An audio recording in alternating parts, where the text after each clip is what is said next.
This is Hannibal back here from the HannibalTV.com with a daily wrestling news update. NXT last night was up in ratings. It was a spring bit break special, zero point 0.2 rating. Apparently, Natalia is now in NXT, and we've seen a lot of wrestlers who have been called down to NXT disappear after. So I don't think that's going to happen with Natalia. She's one of the best divas of all time, and I'm pretty sure they would use her as a female agent. But good to see that an episode that she's on is up in ratings. John Moxley, the IWGP World Champion, a wrestler that I like, told Sports Illustrated he's on a handshake deal with New Japan Pro Wrestling.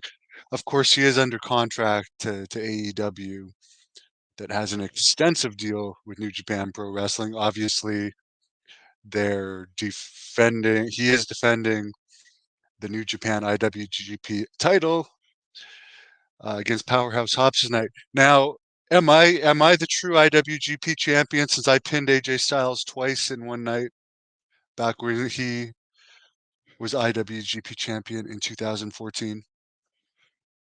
I don't know. I'm just kidding. But I would like to really wrestle John Moxley. Billy Corgan, who was bragging months ago that the NWA and was going to have a TV show on a major network, on a national network, and he also claimed that he would have a reality show on a television network too.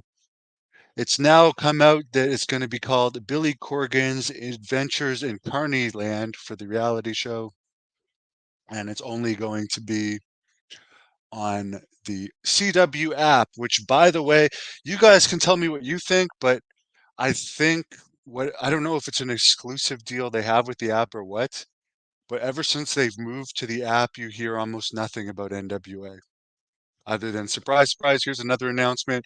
The reality show that was supposed to be on TV is only on this app.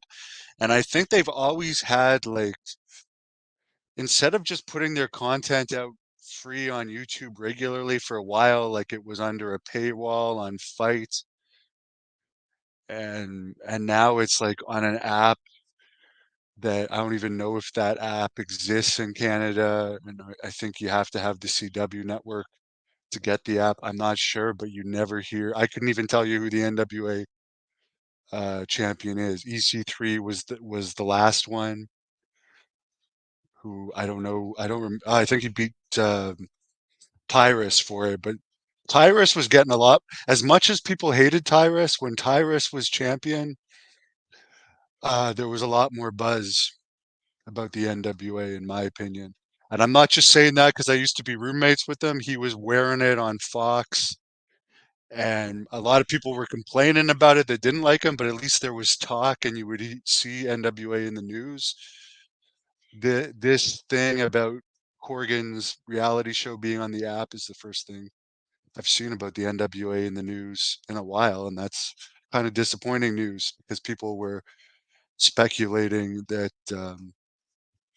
it might actually still be on TV.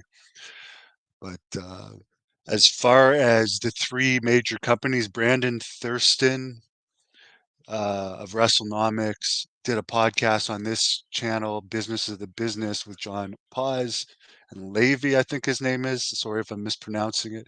Who seems to be a very smart guy, to be honest with you, and know a lot about the insides of wrestling.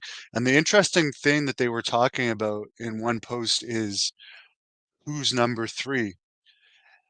And the reality is, it's kind of a tie for number three between women of wrestling, which usually gets between a zero point 0.4 and zero point 0.6 rating. So by far, it's killing New Japan and TNA in ratings, and it's even beating Dark Side of the Ring usually gets around zero point 0.4, zero point 0.5. But it's funny because hardly anyone talks about WOW or reports on it. I don't know who the champion is. I don't even know who's in it. But they get good ratings because people, I guess, like watching girls wrestling. TNA usually gets a 0.01 or less rating, and it came out in that same podcast that they average only 200 fans an event last year, which is pretty bad for a television company. But still, TNA, people talk about it a lot, I guess, because it used to be really popular. It's under new management now. I wish them the best. I hope they get more popular. I think they still have some house cleaning to do.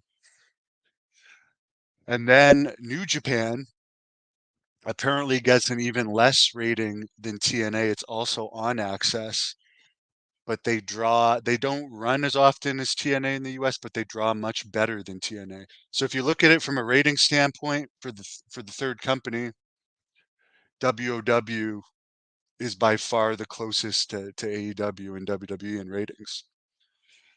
If you look at it from an attendance standpoint, New Japan on average kills TNA in attendance, and I don't even know what WOW gets in attendance. Uh, they they don't really go to big places. It's more of a TV company. So yeah, it's a tie really at third place for who's the most popular. But as far as like what the public thinks is third, most would say TNA or New Japan, just because people don't talk about WOW. But from a business standpoint, they're doing pretty damn good in ratings.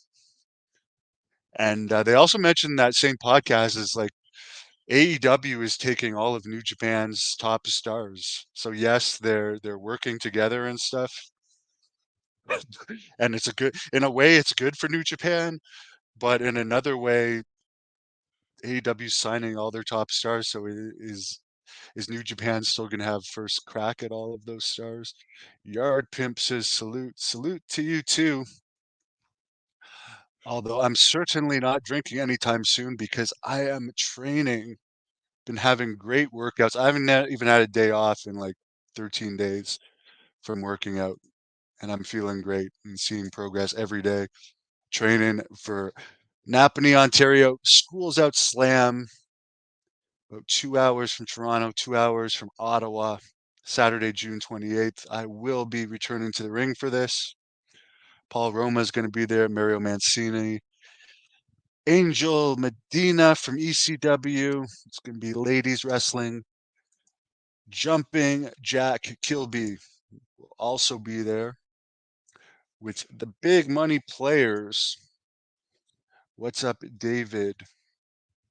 What's new with me? I'm training hard and working hard and doing very well. Appreciate you asking. Wish you all a wonderful evening. Please give this video a thumbs up.